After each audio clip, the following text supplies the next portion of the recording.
സങ്കീർത്തനങ്ങൾ അദ്ധ്യായം 9, 11 മുതൽ 20 വരെയുള്ള വാക്യങ്ങൾ. സിയോനിൽ വസിക്കുന്ന യഹോവയ്ക്ക് സ്തോത്രം പാടുവിൻ. അവൻ്റെ പ്രവൃത്തികളെ ജാതികളുടെ ഇടയിൽ ഘോഷിപ്പിൻ. രക്തപാതകത്തിനു പ്രതികാരം ചെയ്യുന്നവൻ അവരെ ഓർക്കുന്നു. എളിയവരുടെ നിലവിളിയെ അവൻ മറക്കുന്നതുമില്ല. യഹോവേ, എന്നോട് കരുണയുണ്ടാകണമേ. മരണവാതിലുകളിൽ നിന്ന് എന്നെ ഉദ്ധരിക്കുന്നവനെ, എന്നെ പകയ്ക്കുന്നവരാൽ എനിക്ക് നേരിടുന്ന കഷ്ടം നോക്കേണമേ.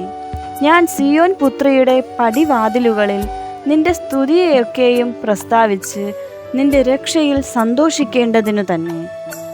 ജാതികൾ തങ്ങൾ ഉണ്ടാക്കിയ കുഴിയിൽ താണുപോയി. അവർ ഒളിച്ചുവെച്ച വലയിൽ അവരുടെ കാൽ തന്നെ അകപ്പെട്ടിരിക്കുന്നു. യഹോവ തന്നെത്താൻ വെളിപ്പെടുത്തി ന്യായവിധി നടത്തിയിരിക്കുന്നു.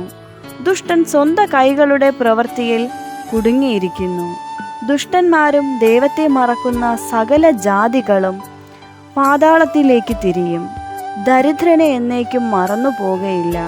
സാധുക്കളുടെ പ്രത്യാശയ്ക്ക് എന്നും ഭംഗം വരികയുമില്ല. യഹോവേ, എഴുന്നേൽക്കണമേ. മർത്യൻ പ്രബലനാകരുതേ. ജാതികൾ നിന്റെ സന്നിധിയിൽ വിധിക്കപ്പെടുമാറാകട്ടെ. യഹോവേ, തങ്ങൾ മർത്യരത്രേ എന്ന് ജാതികൾ അറിയേണ്ടതിന് അവർക്ക് ഭയം വരുത്തേണമേ.